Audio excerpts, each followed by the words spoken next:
Greetings, friends! More money is coming to the American people.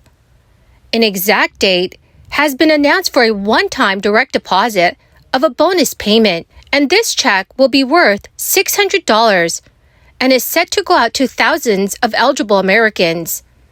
So, dear friends, please make sure that you watch until the end of this video, because I will be sharing with you the latest details. Also know that I'll be giving away a Walmart gift card every day this month. If you would like to enter these daily giveaways, all you have to do is click and like several of my videos, and then comment below the keyword of each video that you watch. The more videos that you comment on with the keyword, the greater your chances of winning these daily giveaways. Here is some exciting news. Thousands of city employees in Denver, Colorado will see a bonus of $600, which a city council approved this week amid a staffing shortage. This new bonus is expected to go to 8,300 city employees, which will lead the government to spend about $6 million. The new bonuses are expected to go out this week and no later than December 30th. Additional funds will go out to residents across the state on January 31st, 2023. with $750 going to individual filers and $1,500 for joint filers. The council measure is expected to cover 5,700 of the employees, with the Department of Human Services and the city's airport handing out bonuses separately. The funds will come from the city savings that are stored up after the city failed to fill certain roles. State officials have said the bonuses are an appreciation for their service in 2022, when staffing shortages continue to impact departments and agencies across the city. Other workers received hiring bonuses, double overtime pay adjustments, and temporary retention bonuses due to problems with staffing. Budget Director Stephanie Adams said the money that is being sent out would go unspent otherwise and not towards anything else. Also, in the state of California, according to the California Franchise Tax Board site, the state has already issued $7.5 billion in the middle class tax refunds, 6.9 million payments via direct deposit, and $6.8 million in debit cards. However, according to ABC News, some Californians have thrown out or destroyed debit cards after receiving them, mistaking them as junk mail. But state officials have said that any cards lost or ruined in haste cannot be replaced. Economists have been forecasting a recession for months now, and most see it starting early next year. Whether it's a deep recession or shallow one is up for debate.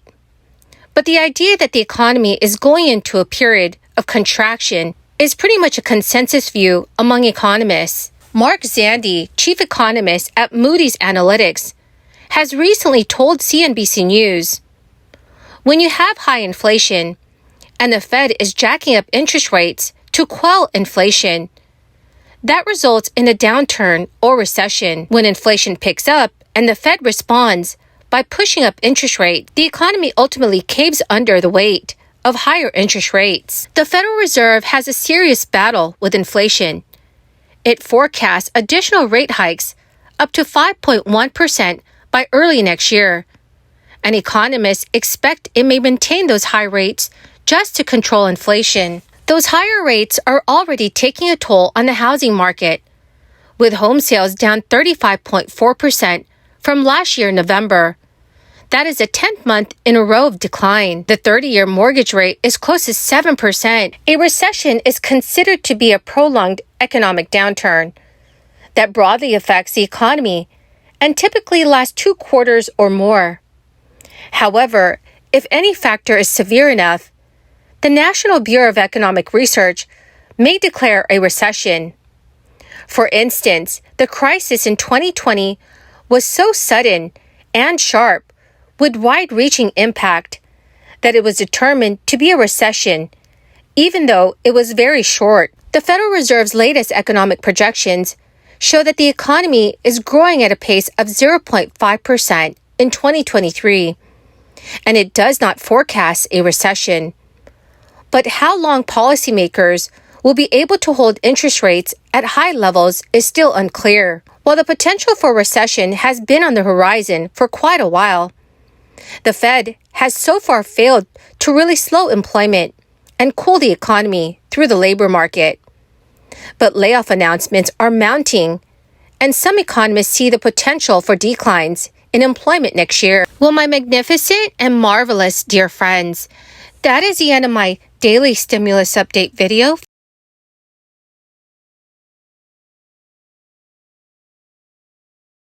$0.7 trillion that was given to us in the middle of the night at 1:30 in the morning. The point of order was waived, as it always has been, by the Senate. It has become far too easy for Congress to escape its own rules designed to prevent reckless spending. There hasn't been enough time for a single person to have read this entire bill. The bill in process ignores soaring inflation, rising interest rates, and our ballooning debt of $31 trillion. Enough is enough. I now ask my colleagues to support my amendment to raise the threshold to waive a budget point of order from 3/5 to 2/3. Madam President. The senator from Vermont. Madam President, I rise in strong opposition to Senator Paul's amendment. This amendment would require 67 senators to waive a budget point of order instead of 60. In other words, if this amendment were passed, a tiny minority of U.S. senators could prevent action on a national health care crisis, an economic crisis, or a natural disaster.